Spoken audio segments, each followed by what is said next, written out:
Happy Saturday. This is Ozzy. Well, he's very curious about something else in my lap. My little furry supervisor. Hello, fiber friends. Alright, Mr. Ozzy is gonna go hang out someplace else. And bye-bye. Alright, so today I got a baby blanket that I'm working on. It is made out of 100% cotton. Oops, actually that's the back side. Let's try the front side. Okay. This is called the 10-stitch blanket. I got it off of Ravelry. I'll put the link in the description. I'm pretty sure it's a free pattern. Anyway, the reason why I'm deciding to make a baby blanket is because a lovely friend of mine gave me a whole bunch of fingering weight cotton yarn. This is the brand. It's gorgeous yarn. It's very lovely to work with. It's got a nice, very soft hand feel. I'm more used to working with worsted weight yarn, so the fingering weight is a lot tinier than I'm used to. But in return, I'm making her a baby blanket for her soon-to-be-born grandson who is due around Easter. So this 10-stitch blanket is great for if you have scraps of yarn to use up, or like me, you have a bunch of different colors of yarn, but not enough of anything to, for a full project.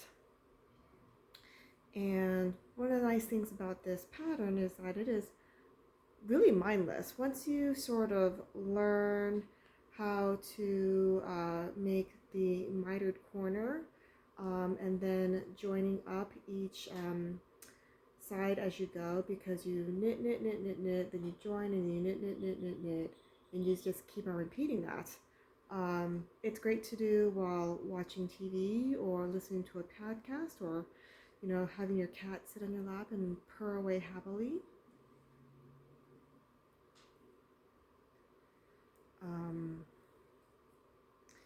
And it's quite interesting because you can carry on a conversation while you are doing this. It goes really quite well. Sometimes I'll even do it when I'm on the treadmill. Actually, not on the treadmill, on the exercise bicycle.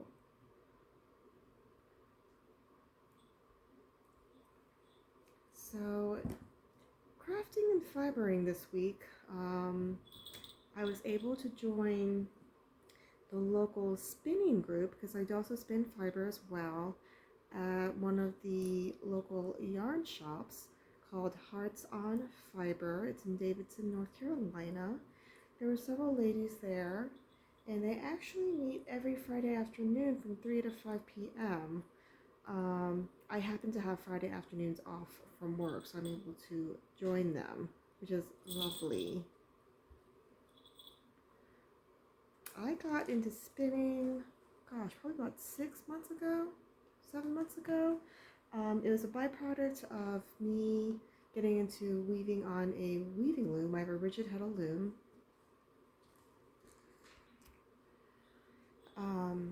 And there's a certain amount of sort of leftover yarn that you get when you're weaving. It's called loom waste. It occurs basically at the beginning and the end of the project. Just the lengths of yarn that you can't weave on because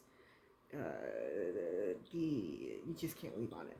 Anyway, so I was getting mountains of this stuff from several projects that I had made. And I was looking at it and I was thinking, it's like, gosh, I should, I must be able to recycle this yarn back into fiber and respin it back into yarn and use it for something else. I think ultimately I really just wanted to be able to purchase a spinning wheel for yarn, kind of like what you see in Sleeping Beauty. And the romantic thought of it was just so romantic and lovely. I ended up buying two spinning wheels. One is an electronic spinning wheel, and one is a more traditional kind of wooden spinning wheel, although it's different than the kind that you see in the cartoon with Sleeping Beauty. Spinning is fun. It's addictive. It is definitely meditative. It is a definition of slow fashion.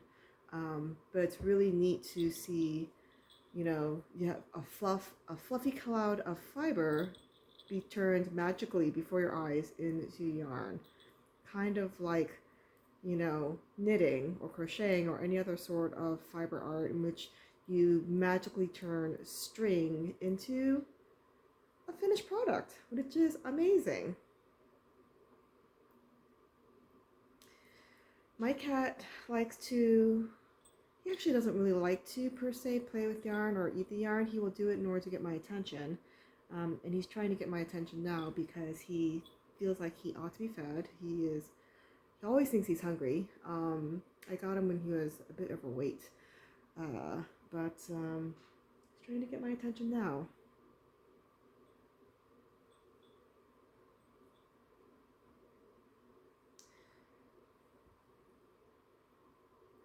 So knitting this project, it's interesting. Again, fingering weight yarn doesn't go fast, but all of a sudden you've got a row.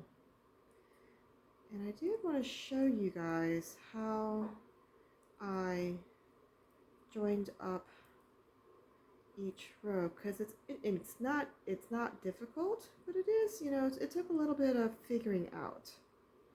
So I'll show you that in a minute.